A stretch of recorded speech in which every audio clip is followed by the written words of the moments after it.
Welcome to the Pittsburgh Dish. I'm your host, Doug Heilman. How does one go from a casual food enthusiast to somebody that really has developed a good PR strategy?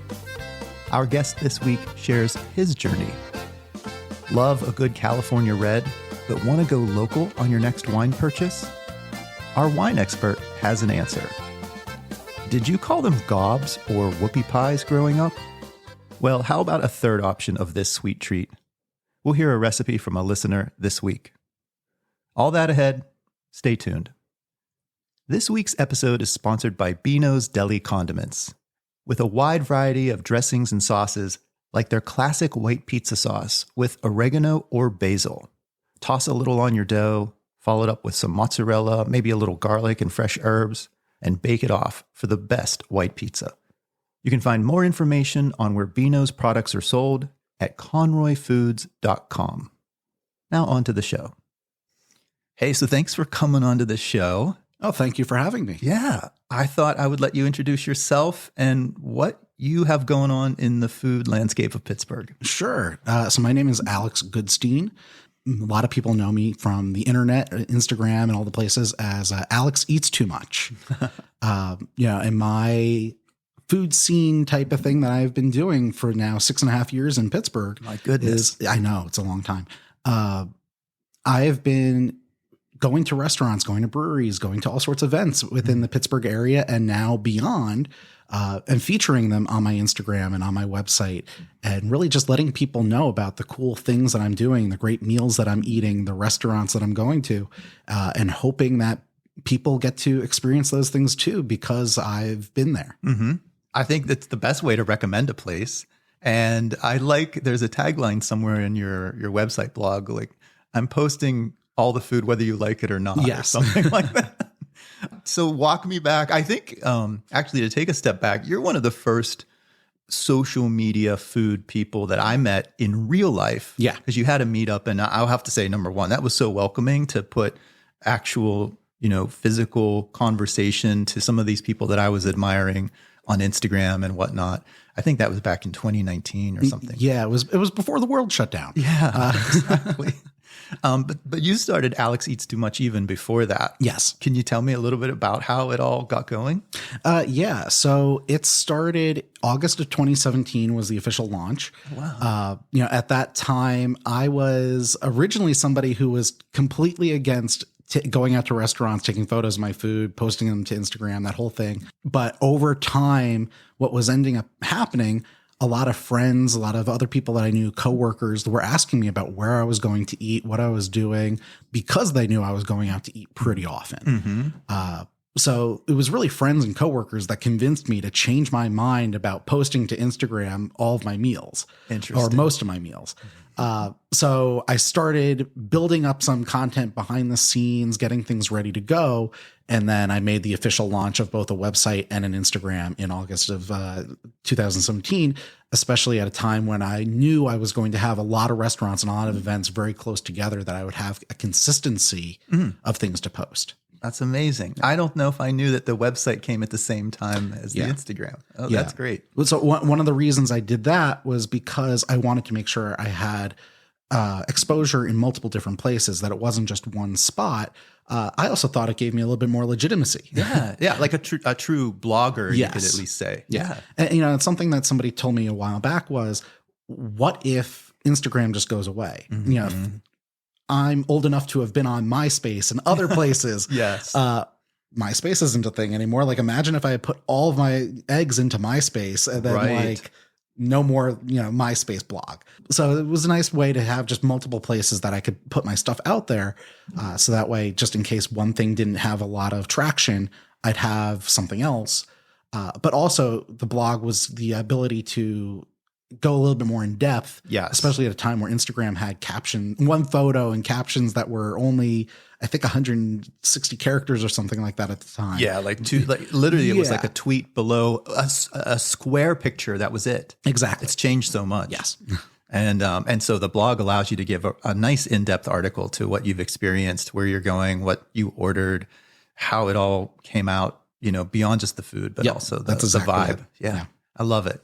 And you've expanded and grown all of those accounts. So Yep. the Instagram account has grown exponentially. Yes. Do you have any idea where you sit right now in terms of? I am just shy of 16,000 followers on Instagram. That's great. Yeah, it's been quite a wild ride watching that grow over the years. Yeah, and I know it's not always the goal, but it's fun to see the appreciation of what you're doing. Oh yes, definitely. Mm-hmm. And you've expanded into some other platforms, right? Yes. I think I've noticed a YouTube. Yeah. So I have a YouTube, which is it's slowly growing. Nascent. It's mostly YouTube Shorts at the moment, which Yes. is honestly, it's basically just the same content that's on Instagram and on TikTok. It's what I do too. But I really would like to get into more long form video. I posted a couple from some travels and some things I did, in 2023. And then kind of it took a back seat to other things I was doing, but I really want to get back into it. It's one of my goals for 2024 to really get back into doing longer videos and getting more stuff out there. Yeah.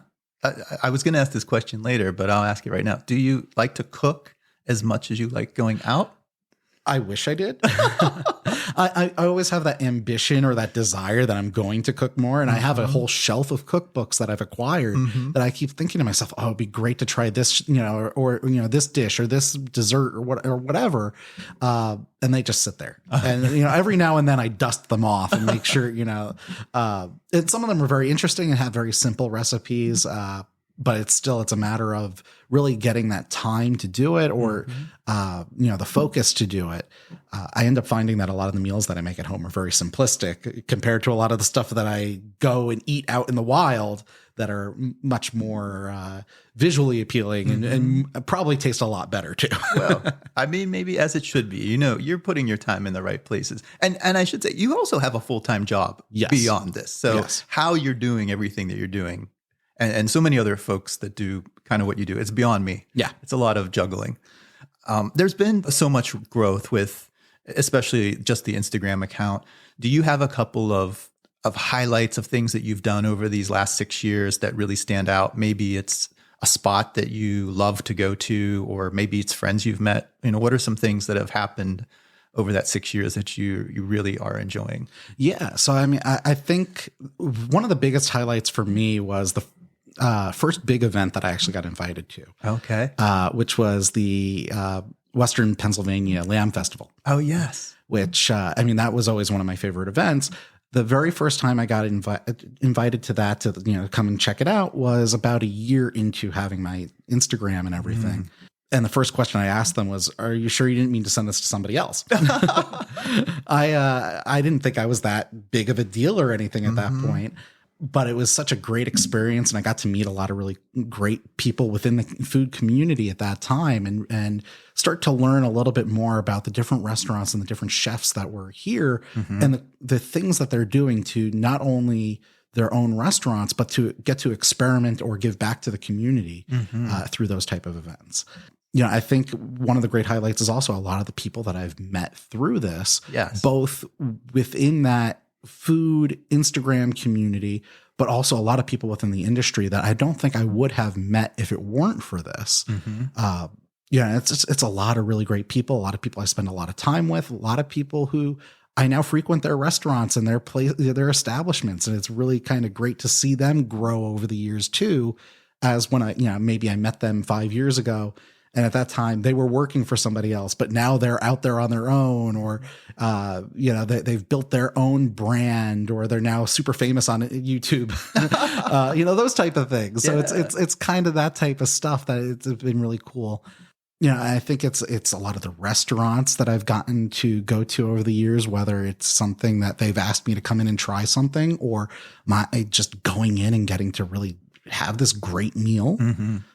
Being able to experience some of these things that I may not have even known about previously, but now that I'm much more in tune to what is going on in the Pittsburgh food community, I hear about these events right away. And then it's like getting that opportunity to actually go and see what's happening. Yeah.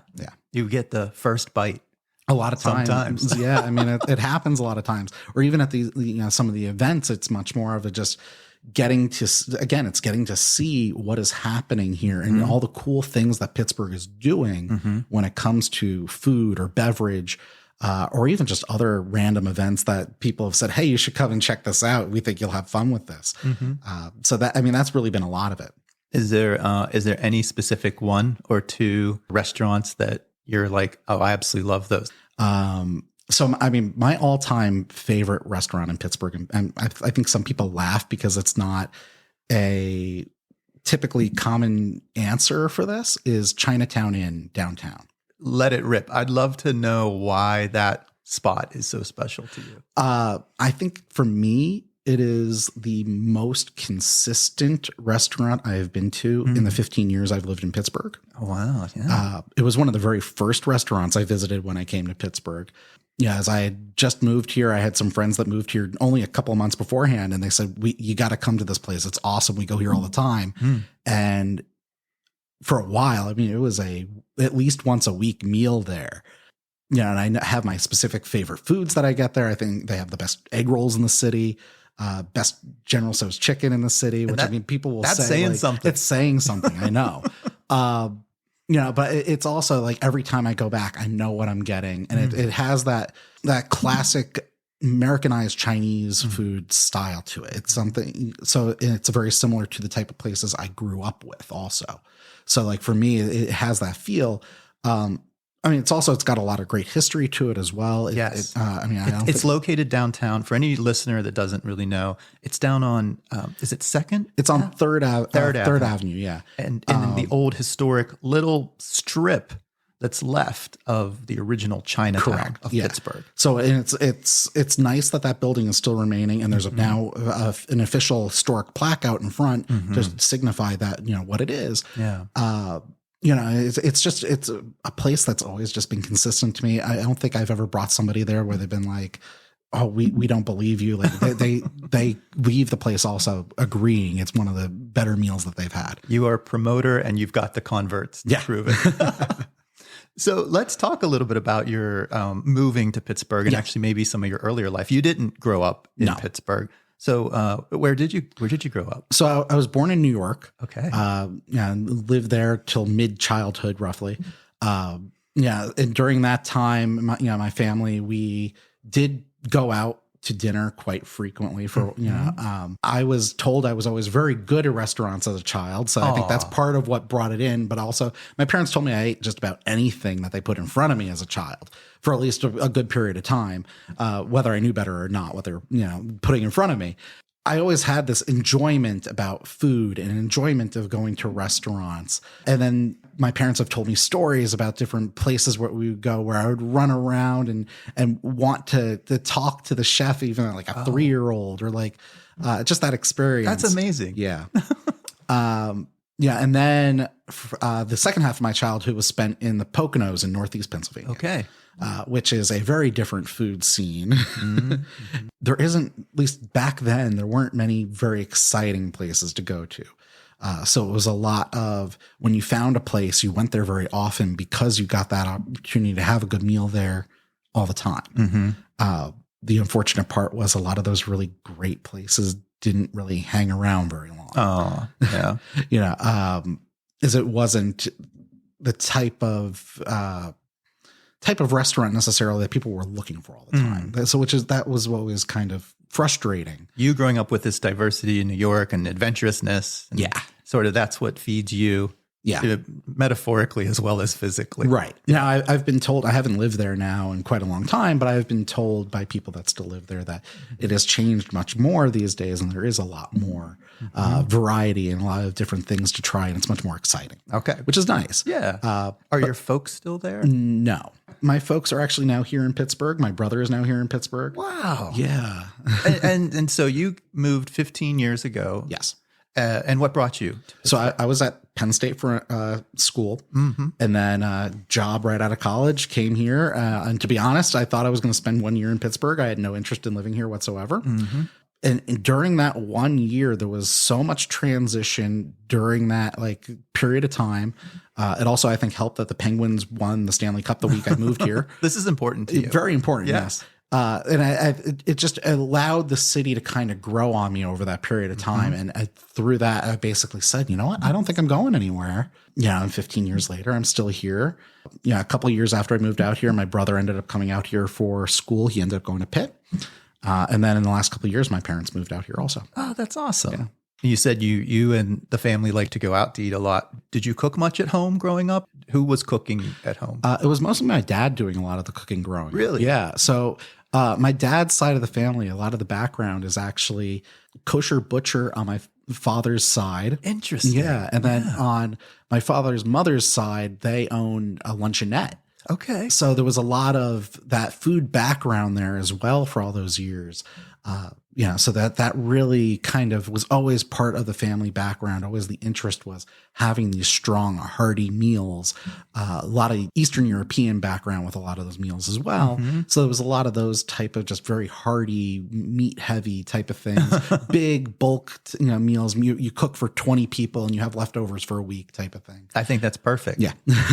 Now, since your dad sort of came from that kosher butchery place, did you guys keep kosher at home? No, we did dietary. Your dietary restrictions are none. No.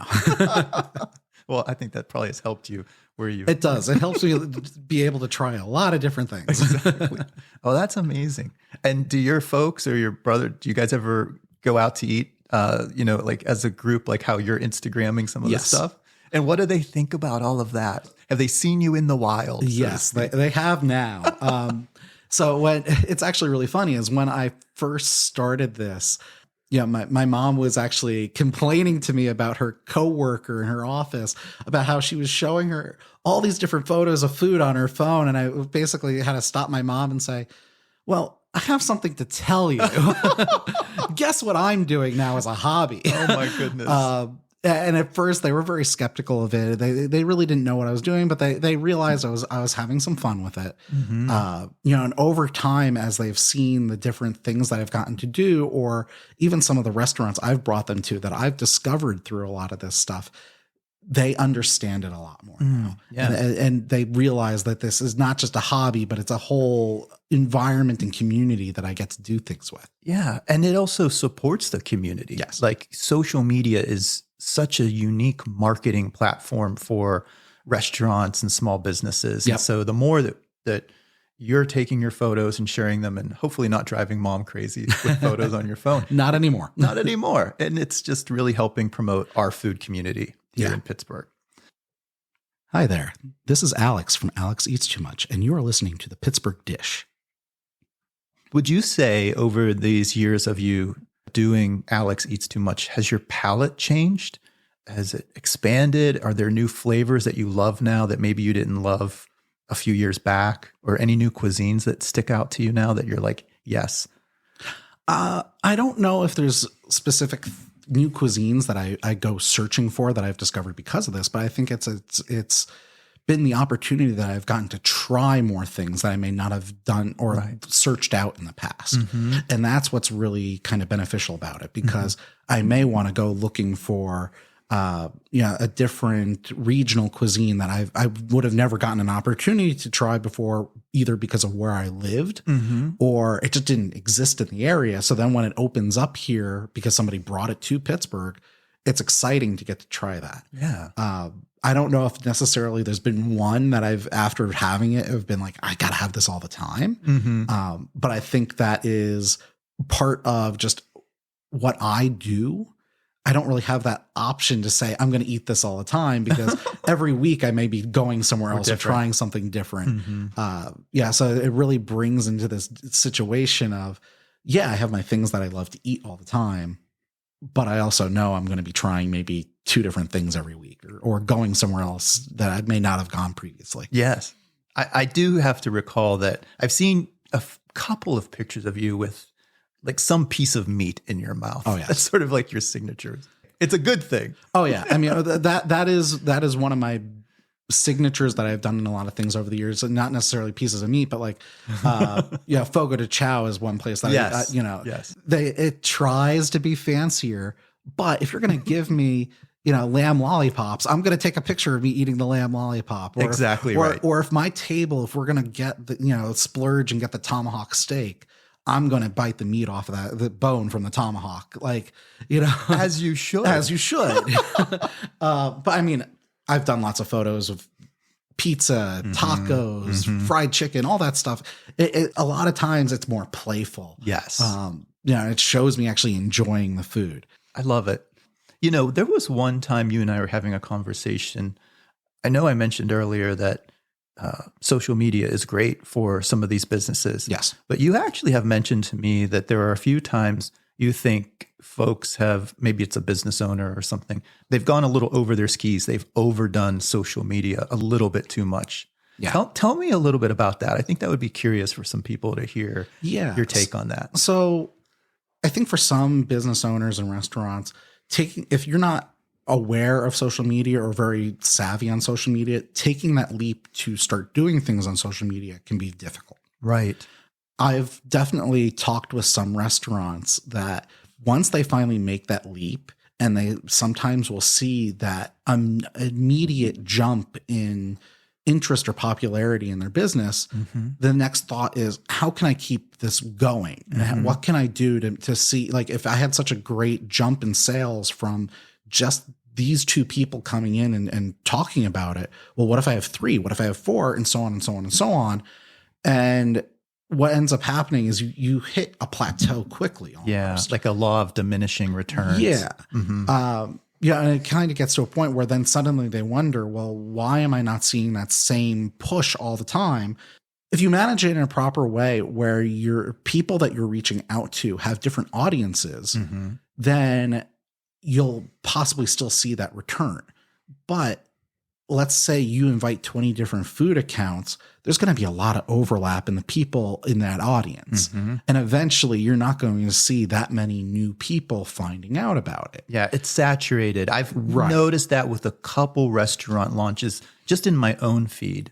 It's nice to see a few of the same types of pictures, but then there is this point of overload.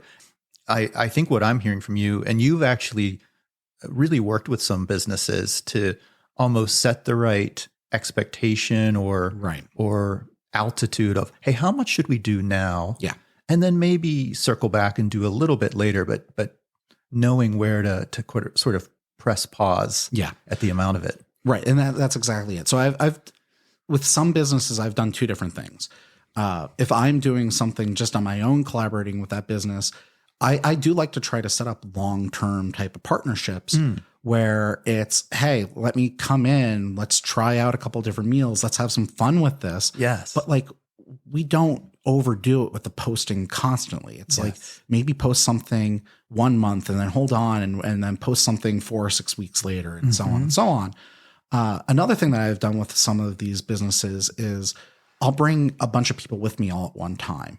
And that way, you've got a lot of people posting about it within a very short period of time.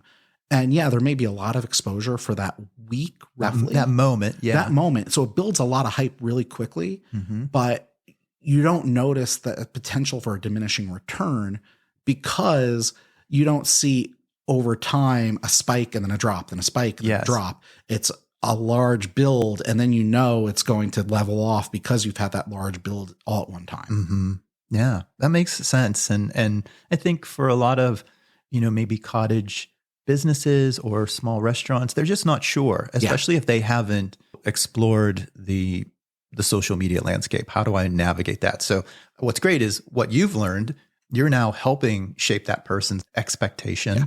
And so it's more successful. I also wanted to sort of shift around to, you're not only just this restaurant person, you really do like the breweries around town. There's quite a few posts I notice. And are there a few that are sort of standouts to you? There's some places you really like going, from food to beverage? Yeah, definitely. I mean, so I think the brewery that I probably go to the most is Grist House in Millvale. I think for me, I like the range of different types of beer that they have. I'm a very big dark beer stout person, and they do a lot of imperial stouts, barrel aged stouts. So that's my type of thing. I just also really like the different IPAs that they have. So that kind of gets my palate, because for me, there are certain IPAs I find them too bitter, or the flavor profile doesn't really hit for me. And then they just have a nice wide selection of other things all the time. So there's always something that I can find there to drink. I've also, over the years, spent a lot of time at Cinderlands. Similar type of thing. There's typically always something that I've been able to find to have with them. Cinderlands they had 2 locations. Do they still have 2 locations? So they still have, to my knowledge, they still have 2 locations. They have their warehouse in the Strip District, and they have another location up in North Hills, I think Wexford area. And then they actually also have a sort of third location. They used to have a tap room in Lawrenceville, but now it is more of a sandwich place called Long Story Short. Long Story Short. Yes. That's the one. So they obviously serve their beer there as well, but it's more of a restaurant focus at this point.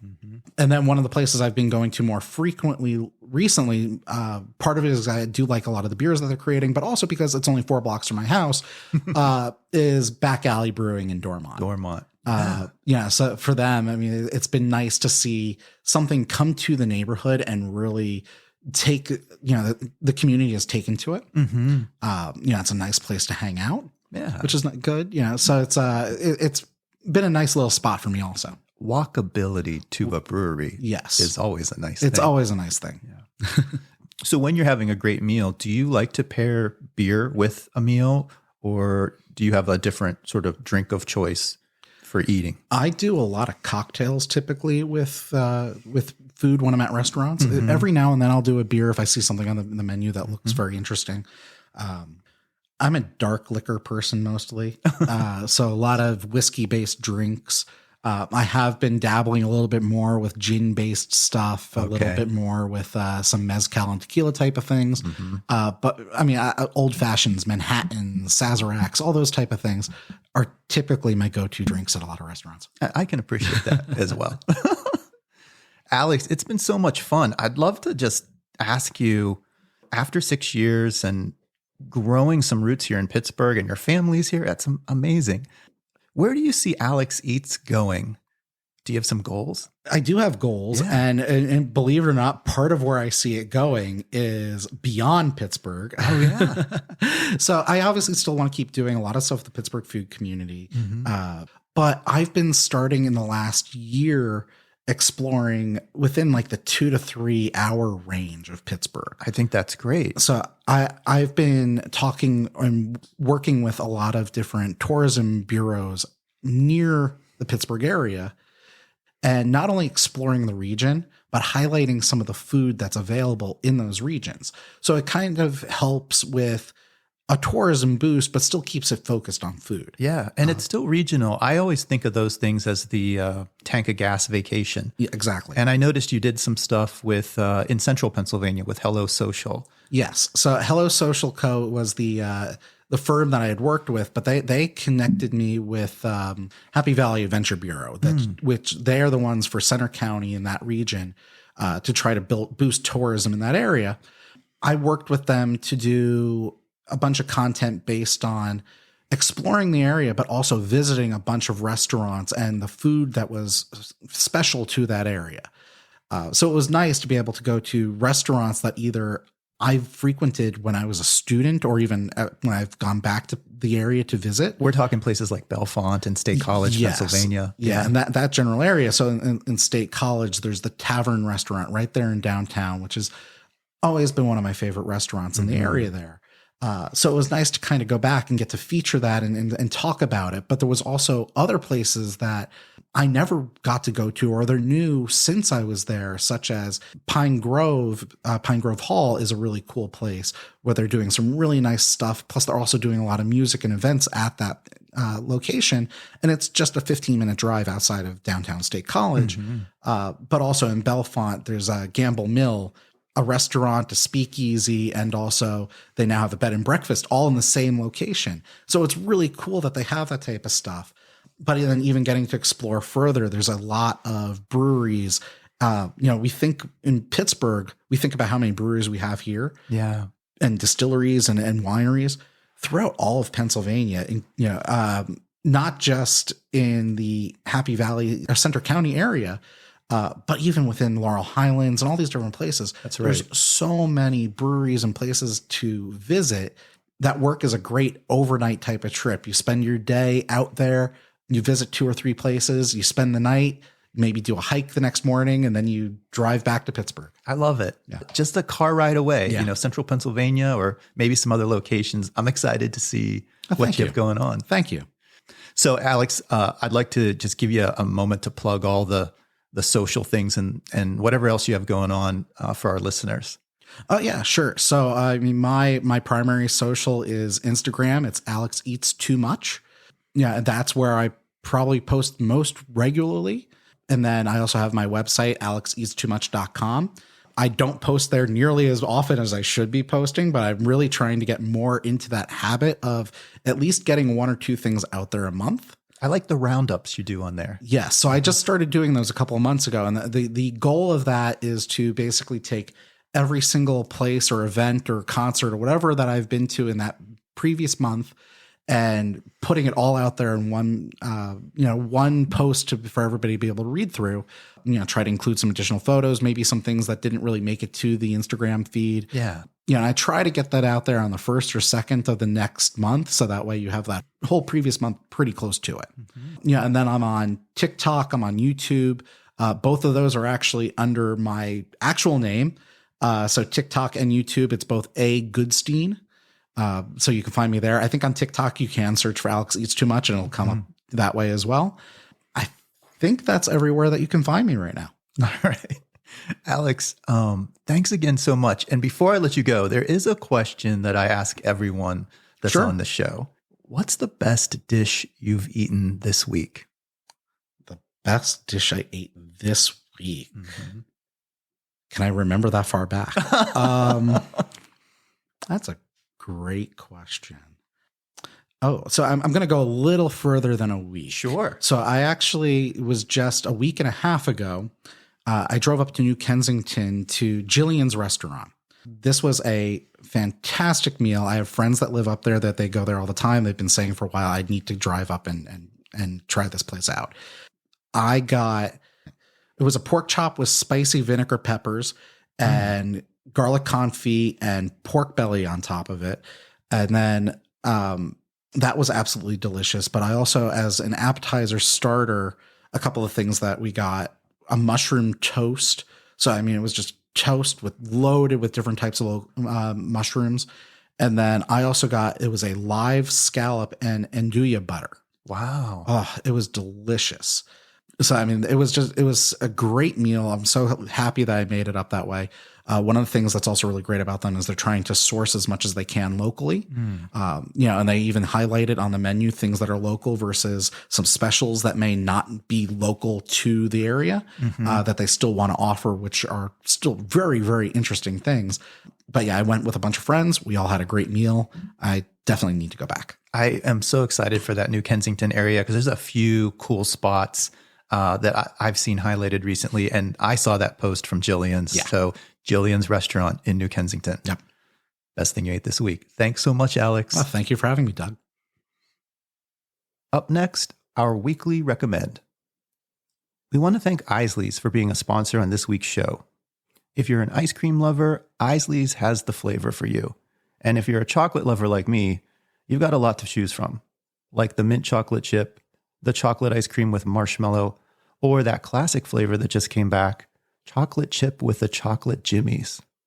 Go to isleys.com and use their store locator to find out where their products are sold near you. Hey everyone, we're back with my friend Catherine Montest, who tends to be my personal go-to for anything when it comes to wine recommendations. And Catherine, we're trying to build this show really for the Pittsburgh region. You've given us some great recommendations, and I know you and I have talked about wine extensively. But when I think about staying local, is there anyone in Pittsburgh that you really like that's making wine right here? Wow. Where to start? There's so much activity going on in the wine world right now, even here in Pittsburgh, believe it or not. To pick just one. How about just one that you like offhand, and maybe we can come back and talk about some other time? One that comes to mind immediately is Pittsburgh Winery. Oh, yeah, down in the Strip District? Yep, they're on the 2800 block of Penn Avenue. Okay. And they do a wonderful job. If you're not familiar with their wines, I recommend get on over there, do a tasting. They have a tasting. They've got a tasting cellar. room, Yeah. and they've got a cellar. They do the wines that they create are really very beautiful. They're well balanced. They're easy to drink. And what's kind of interesting is they don't grow any of their own grapes. That is interesting. Where do they come from? Well, Pittsburgh Winery does an awesome job working with growers out in California and sourcing grapes. So while Pennsylvania climate is okay for growing grapes, California's a little bit better. They've got some climate advantages over Pennsylvania. Let's just say that. Yeah. And that's where some of the best grapes, not even just in the country, but in the world, are coming from. And that's where Pittsburgh Winery is sourcing their grapes from. Pittsburgh Winery in the Strip District. Yes, sir. Catherine, thank you so much. My pleasure.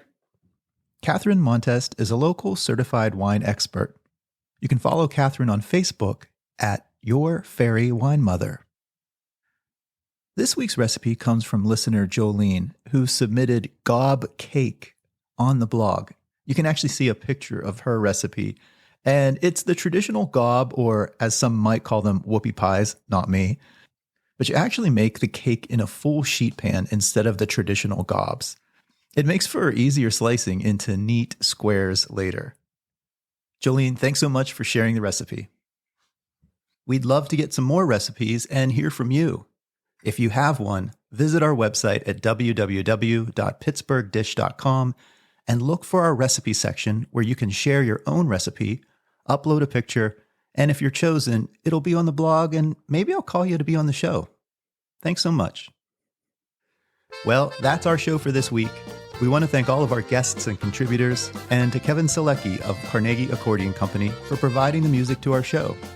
We'll be back next week with another fresh episode. Stay tuned.